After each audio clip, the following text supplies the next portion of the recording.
Parking ವಿಚಾರಕ್ಕೆ ಮಿಜೋರಾಂ ಯುವಕನ ಮೇಲಿನ ಹಲ್ಲೆ ಪ್ರಕರಣಕ್ಕೆ ಸಂಬಂಧಪಟ್ಟಂತೆ ಬೆಂಗಳೂರಿನ ಬಾಣಸವಾಡಿ ಸಮೀಪ ಡಿಸೆಂಬರ್ 26ರಂದು ಈ ಘಟನೆ ನಡೆದಿತ್ತು। ಈ ಘಟನೆಗೆ ಸಂಬಂಧಪಟ್ಟಂತೆ ಈಗ ಪೊಲೀಸರಿಂದ ಮೂವರನ್ನ ವಶಕ್ಕೆ ತೆಗೆದುಕೊಳ್ಳುವಂತಹ ಕಾರ್ಯಾಚರಣೆ ಆಗಿದೆ ಅಂತ ಹೇಳಿ ತಿಳಿದು ಬಂದಿದೆ। ಮಿಜೋರಾಂ ಮೂಲದ ಝರಿ ಮೇಲೆ ಮೂವರಿಂದ ಹಲ್ಲೆಯಾಗಿತ್ತು। ಈಗ ಹಲ್ಲೆ ನಡೆಸಿದಂತ ಮೂವರನ್ನ ಬಂಧಿಸಿದ್ದಾರೆ ಪೊಲೀಸರು। ಬಾಣಸವಾಡಿ ಪೊಲೀಸರು ಕಾರ್ಯಾಚರಣೆ ನಡೆಸಿ ಆರೋಪಿಗಳನ್ನ ಬಂಧಿಸಿದ್ದಾರೆ। ಪಾರ್ಕಿಂಗ್ ವಿಚಾರದಲ್ಲಿ ಈ ರೀತಿಯಾದಂತಹ ಒಂದು ಗಲಾಟೆ ನಡೆದಿತ್ತು ಅಂತ ಹೇಳಿ ತಿಳಿದು ಬಂದಿದೆ। ಮೂವರಿಂದ ಯುವಕನೋರ್ವನನ್ನ ಹಿಗ್ಗಾಮುಗ್ಗಾ ಥಳಿಸಿದಂತ ಘಟನೆಯಾಗಿತ್ತು।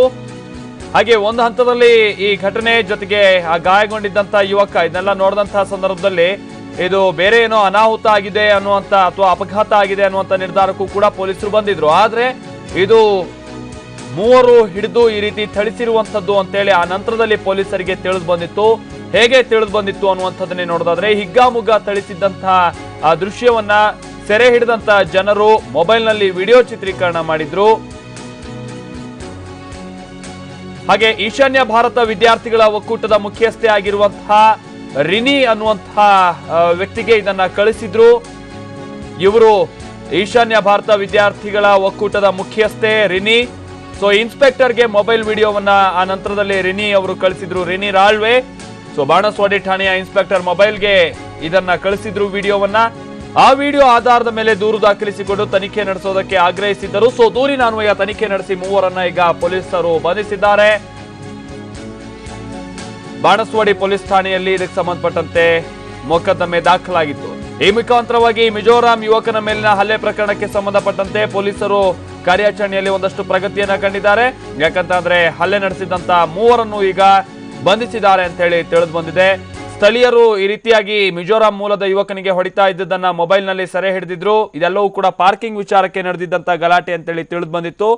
ಹಾಗೆ ಸ್ಥಳೀಯರು ಇದನ್ನ ಸೆರೆ ಹಿಡಿದು ಆ ಯುವಕರ ಸಂಘ ಏನತ್ತೆ ಈಶಾನ್ಯ ಭಾರತದ ವಿದ್ಯಾರ್ಥಿಗಳ ಒಕ್ಕೂಟದ ಒಂದು ಸಂಘ ಅವರಿಗೆ ಅದನ್ನ ಫಾರ್ವರ್ಡ್ ಮಾಡಿರ್ತಾರೆ। ಆ ನಂತರದಲ್ಲಿ ಅವರು ಅದನ್ನ ಪೊಲೀಸ್ ಸಬ್ ಇನ್ಸ್ಪೆಕ್ಟರ್ಗೆ ಕಳಿಸಿ ಇವ್ರ ಮೇಲೆ ಆಕ್ಷನ್ ತೆಗೆದುಕೊಳ್ಳಿ ಅಂತೇಳಿ ಮನವಿ ಮಾಡ್ಕೊಂಡಿರ್ತಾರೆ। ಆ ಮನವಿಯ ಮೇರೆಗೆ ಜೊತೆಗೆ ಆ ದೃಶ್ಯಾವಳಿಗಳ ಆಧಾರದ ಮೇಲೆನೆ ಪೊಲೀಸರು ಕಾರ್ಯಾಚರಣೆ ನಡೆಸಿ ಮೂವರನ್ನ ಬಂಧಿಸಿದ್ದಾರೆ ಅಂತ ಹೇಳಿ ತಿಳಿದು ಬಂದಿದೆ।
ಈ ಬಗ್ಗೆ ಮತ್ತಷ್ಟು ಮಾಹಿತಿ ಕೊಡ್ತಾರೆ ನಮ್ಮ ಪ್ರತಿನಿಧಿ ನಾಗೇಂದ್ರ ಬಾಬು। ಈಗ ಸಿಕ್ಕಿದಂತಹ ವಿಡಿಯೋವನ್ನ ಆಧರಿಸಿಯೇ ಈಗ ಪೊಲೀಸರು ಕಾರ್ಯಾಚರಣೆ ನಡೆಸಿದ್ದಾರೆ ಅಂತ ಹೇಳಿ ತಿಳಿದು ಬಂದಿದೆ। ಮೂವರು ಪಾರ್ಕಿಂಗ್ ವಿಚಾರವಾಗಿ ಈ ಗಲಾಟೆನ ಅಥವಾ ಬೇರೆ ಏನಾದರೂ ಹಳೆ ವೈಷಮ್ಯ ಇತ್ತ ಈ ಮಟ್ಟದಲ್ಲಿ ಗಲಾಟೆ ನಡೀತಾ ಇರುವಂತದಕ್ಕೆ ಕಾರಣ ಯಾರವರು ಹೊಡೆದಂತವ್ರು ಬಂಧಿತ ಆದಂತವ್ರು ನಾಗೇಂದ್ರ ಬಾಬು?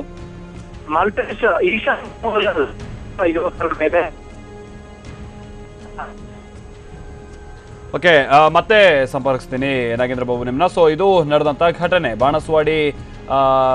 ಬಾಣಸವಾಡಿಯ ಪೊಲೀಸ್ ಠಾಣಾ ವ್ಯಾಪ್ತಿಯಲ್ಲಿ ನಡೆದಿದ್ದಂತಹ ಘಟನೆ ಇದಾಗಿತ್ತು। ಮಿಜೋರಾಂ ಮೂಲದ ಇಬ್ರು ವಿದ್ಯಾರ್ಥಿಗಳು ಈ ರೀತಿಯಾಗಿ ಹಲ್ಲೆಗೊಳಗಾಗಿದ್ರು ಸ್ಥಳೀಯರಿಂದ ಅಂತೇಳಿ ತಿಳಿದು ಬಂದಿದೆ। ಆದರೆ ಸ್ಥಳೀಯರು ಯಾರವರು ಕರ್ನಾಟಕದವ್ರನ್ನ ಬೆಂಗಳೂರವ್ರನ್ನ ಅಥವಾ ಅವರು ಕೂಡ ಹೊರಗಡೆಯಿಂದ ಬಂದು ಇಲ್ಲಿ ನೆಲೆಸಿರೋರ ಇದನ್ನಷ್ಟೇ ತಿಳಿದು ಬರಬೇಕಿದೆ। ಯಾಕಂತಂದ್ರೆ ಮೊದಲಿಗೆ ಈ ರೀತಿಯಾಗಿ ಬೈಕ್ ಬಿದ್ದಿರುತ್ತೆ।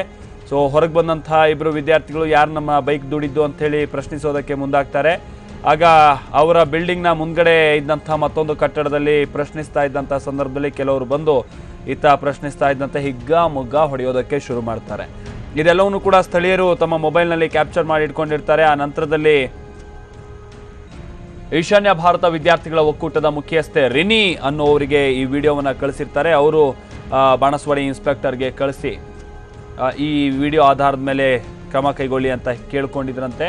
ಸೊ ಅದರನ್ವಯ ಈಗ ಮೂವರನ್ನ ಬಂಧಿಸಲಾಗಿದೆ ಅಂತೇಳಿ ತಿಳಿದು ಬಂದಿದೆ. ಬಹುಶಃ ಬಂಧಿಸಲ್ಪಟ್ಟಂಥ ಮೂವರು ಇವರೇ ಇರಬಹುದೇನೋ. ಓರ್ವ ಪಂಚೆ ಹೊಡ್ಕೊಂಡಂತಹ ವ್ಯಕ್ತಿ, ಮತ್ತೋರ್ವ ಏನೋ ಒಂದು ಸ್ವೆಟರನ್ನು ಹಾಕೊಂಡಂತಹ ವ್ಯಕ್ತಿ, ಜೊತೆಗೆ ಇನ್ನೋರ್ವರು ಮಹಿಳೆ ಇದ್ದಂತೆ ಕಂಡು ಬರ್ತಾ ಇದೆ ಅಲ್ಲಿ.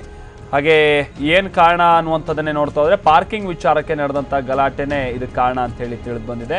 ಹೀಗಾಗಿ ಅದರಲ್ಲೂ ಕೂಡ ಹೊರ ರಾಜ್ಯದವ್ರ ಮೇಲೆ ಈ ರೀತಿಯಾಗಿ ಏಕಾಏಕಿ ಹಲ್ಲೆ ನಡೆಸಿದಂತಹ ವಿಚಾರಕ್ಕೆ ಪೊಲೀಸರು ಕೂಡ ಗಂಭೀರವಾಗಿ ಪರಿಗಣಿಸಿದ್ದರು.